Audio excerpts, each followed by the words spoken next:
Calcutta university B honours first semester education subject প্রকল্প পদ্ধতি সম্পর্কে আলোচনা করো। প্রকল্প পদ্ধতি কি?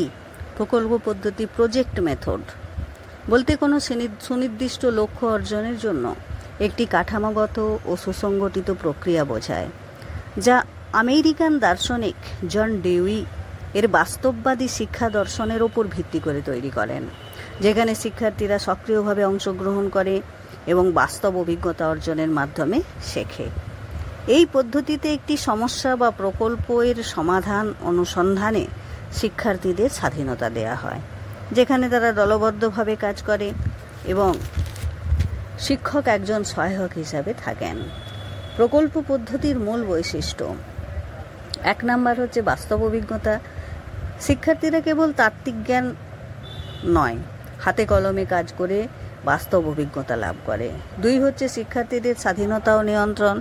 শিক্ষার্থীরা নিজেদের প্রকল্প বেছে নিতে, কাজের ধরন নির্ধারণ করতে এবং নিজেদের গতিতে শিখতে পারে।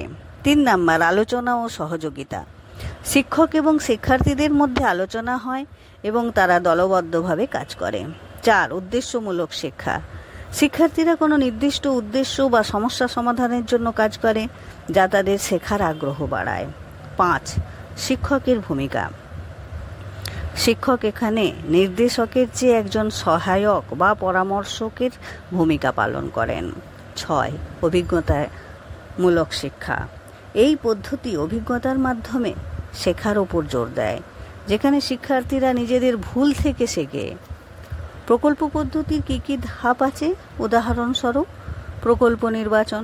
শিক্ষার্থীরা শিক্ষক ও অন্যান্যদের সাথে আলোচনা করে নিজেদের পছন্দ ও আগ্রহ অনুযায়ী একটি প্রকল্প নির্বাচন করা।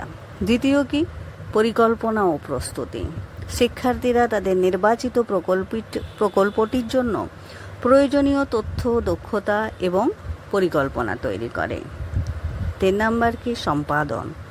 শিক্ষার্থীরা প্রকল্প বাস্তবায়নের জন্য হাতে কলমে কাজ করে। রেকর্ড ও মূল্যায়ন।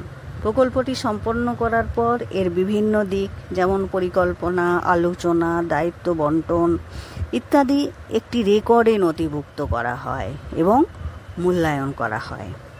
এই পদ্ধতিটি শিক্ষার্থীদের মধ্যে আত্মবিশ্বাস বাড়ায়, সমস্যা সমাধানের দক্ষতা বৃদ্ধি করে এবং তাদের অনুসন্ধিৎসু করে তোলে।